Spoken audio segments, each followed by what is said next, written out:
We build our futures out of a story we call the past.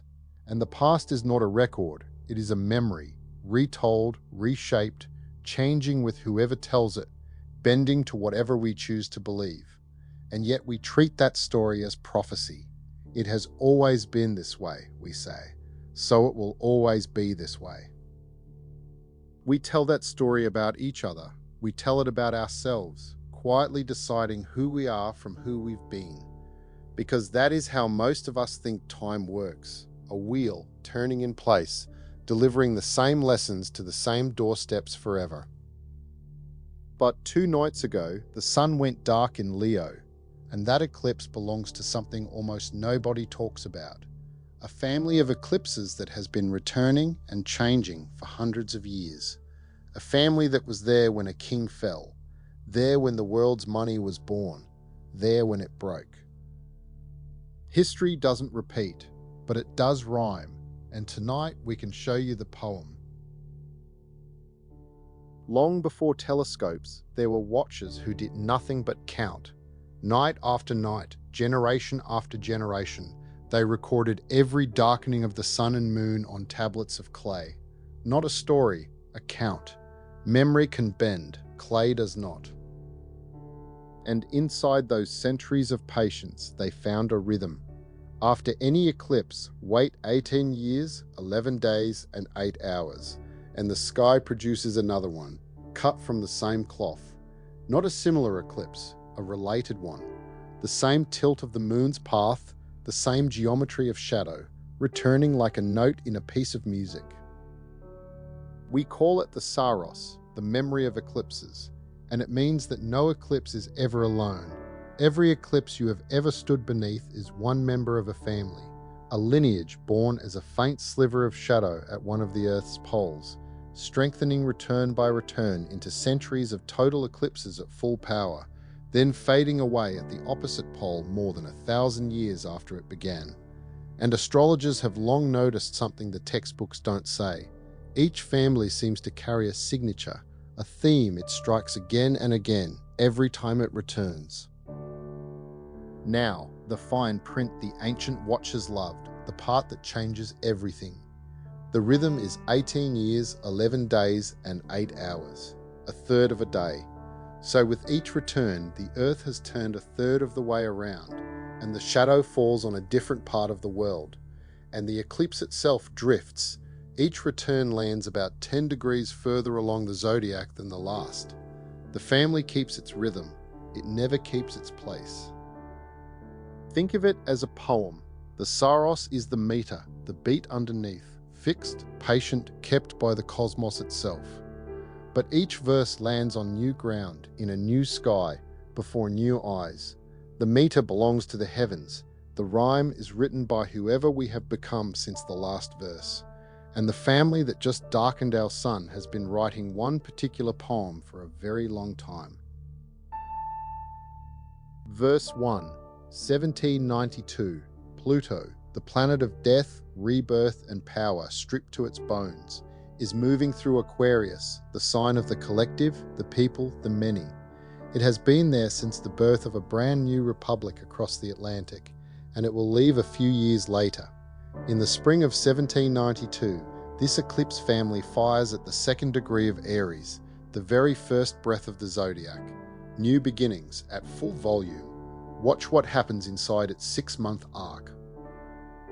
11 days after the eclipse, 11 days, the Saros' own remainder, the young republic passes an act that creates its mint and its national currency. The dollar is born inside this eclipse's arc, and the sky it is born under, Jupiter and Neptune joined to within 1/3 of a degree, the classical signature of faith made valuable, belief inflated into worth. Money that works because everyone agrees to believe in it. The chart of the dollar's birth says in plain astrology, this is a story.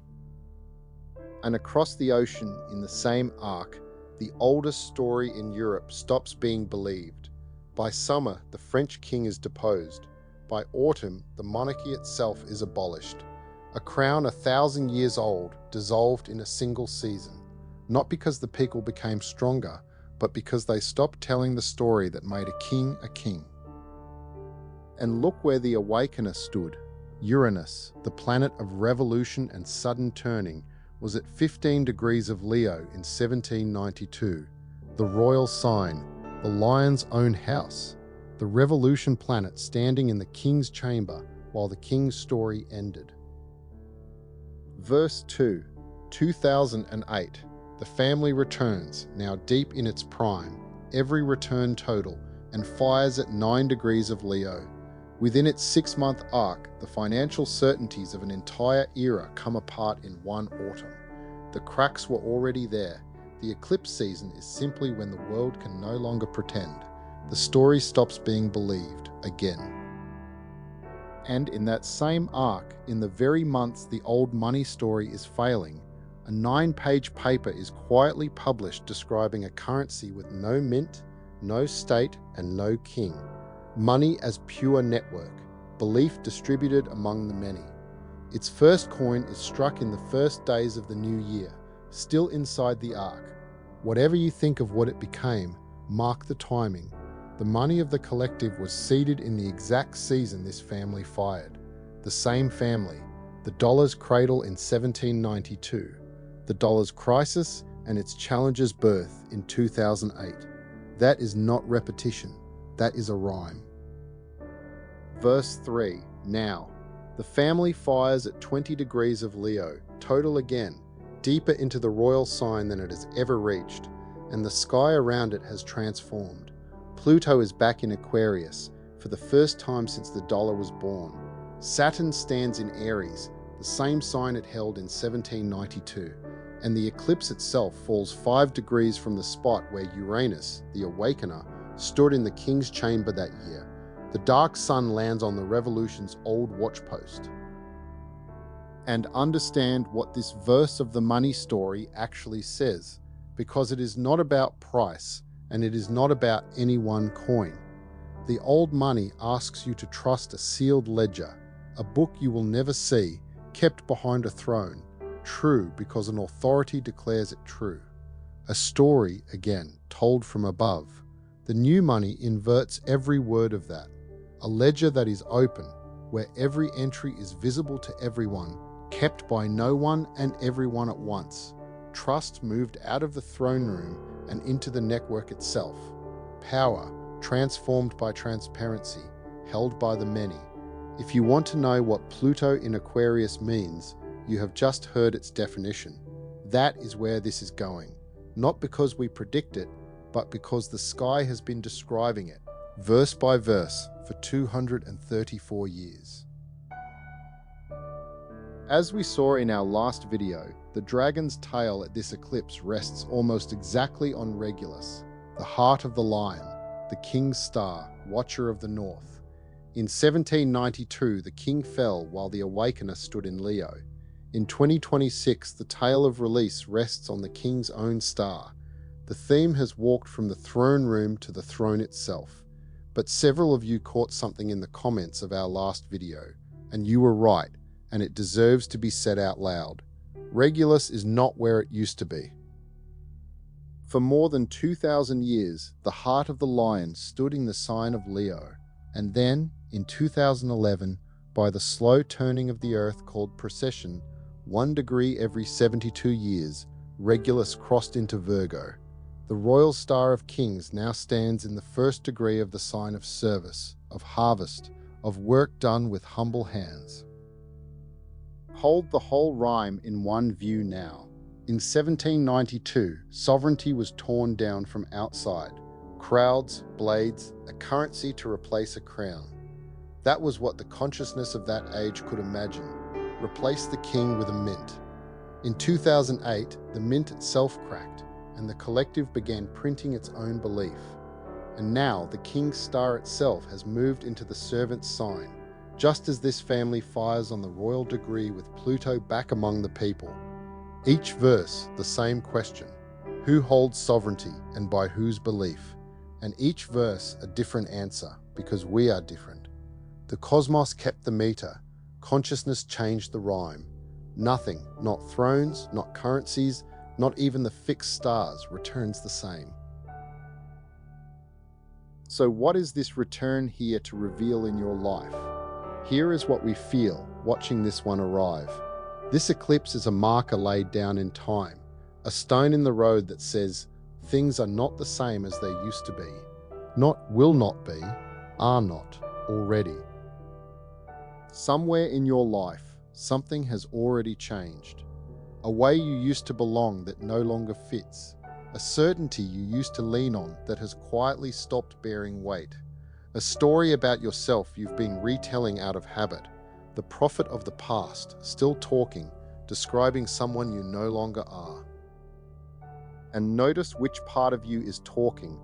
The prophet of the past speaks in the mind's voice, logical, certain, well evidenced.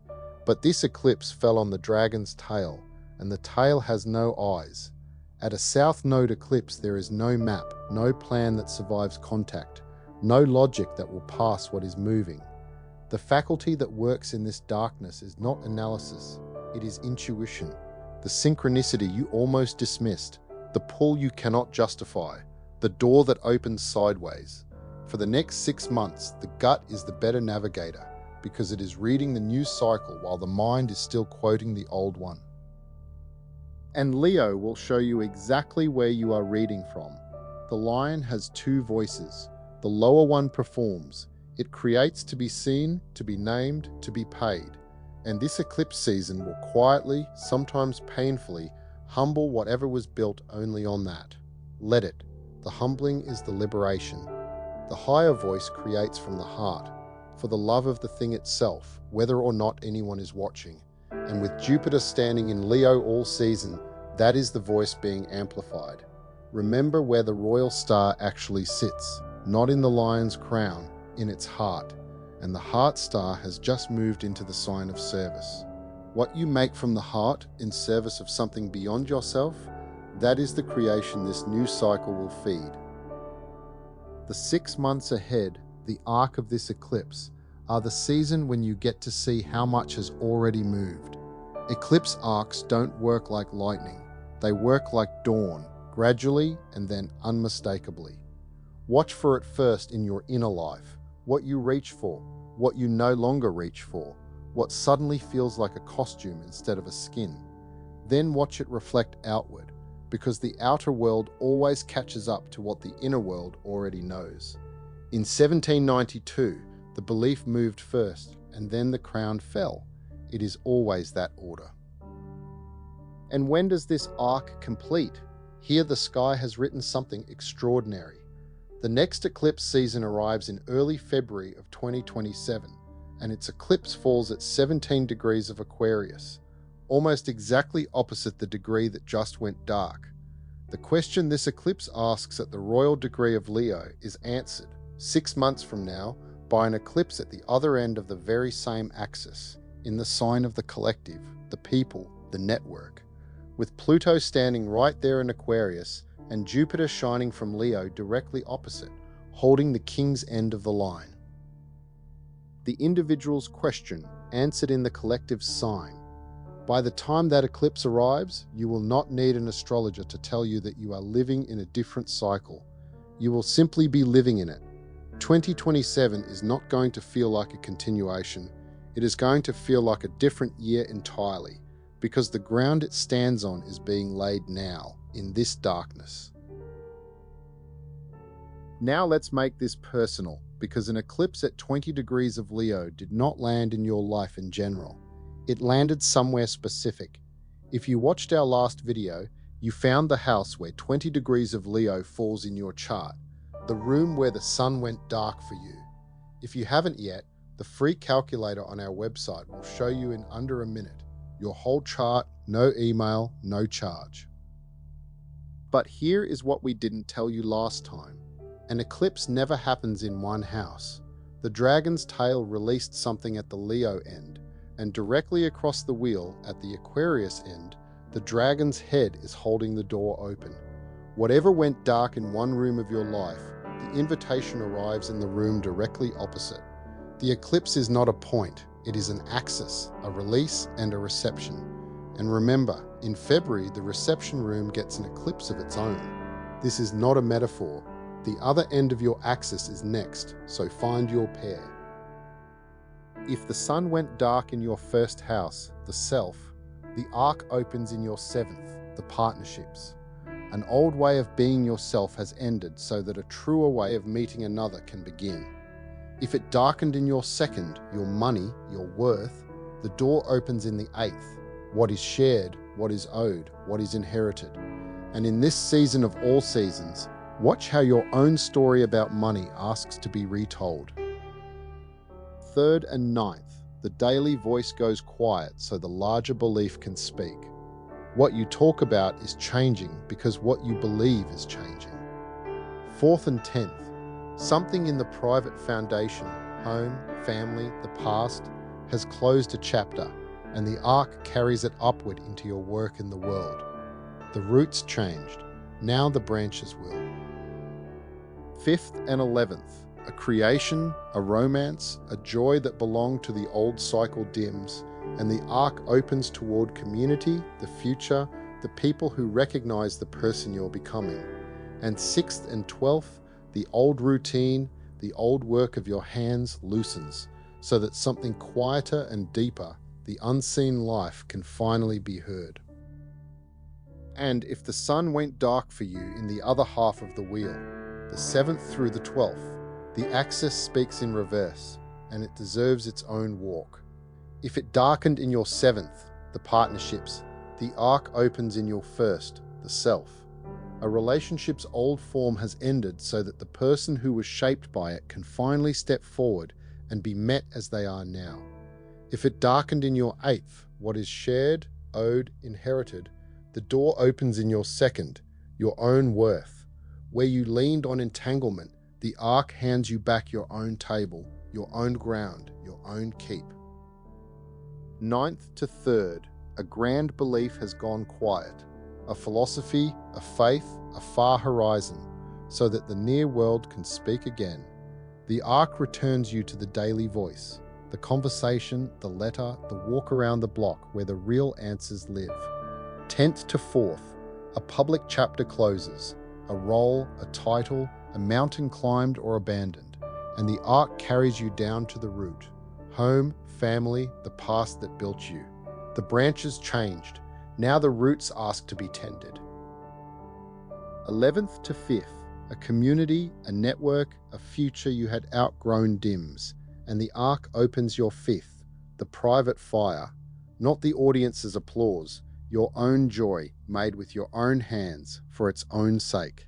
And 12th to 6th, something long hidden, a grief, a retreat, an unseen labor, completes itself, and the arc opens the 6th, ordinary life.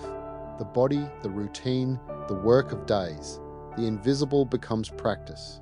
12 rooms, 6 axes, 1 release, 1 reception, whichever end went dark for you. And you will not have to wait long for the first signal. 3 days after the eclipse, on the 15th, Mercury, the messenger, meets Jupiter, the great amplifier, at 10 degrees of Leo, right on the eclipse's own road. The first voice to speak after the dark sun, and it speaks with Jupiter's volume. Watch what arrives in those days, the conversation, the idea, the invitation, the sentence that lands larger than it should. That is the arc, speaking its first words. Write them down. By February, you will want to remember what the road said at the start. And remember, this eclipse was only the first watcher. On the 28th, the moon herself is eclipsed in Pisces, standing on Fomalhaut, the watcher of the south, the second royal star of this season, with Uranus squaring the whole sky. 2 watchers, 2 eclipses, 1 season. And the second speaks directly to everything set in motion now. That video is coming. You do not want to meet the second watcher unprepared. And if you want this eclipse season read for your chart alone, our desk is composing personal eclipse readings through both watchers, 1 chart at a time, on our website. The star maps live there too, the sky of your first breath, painted as a work of art you can hold. You'll find the doorway below, beside the free calculator. If our channel has become part of how you read the sky, subscribe, because this eclipse season is a story told in chapters, and the next chapter lands in 2 weeks. The lighthouse has stood through every verse of this poem, through the fall of kings and the birth of coins, through every return of the shadow. Its keepers change, its coastline changes. The ships it guides are never the same ships twice, but every 18 years, when the darkness comes back around, the light is still there. One turn higher on the spiral, still burning. Let the past keep telling its story. You are already writing a new one.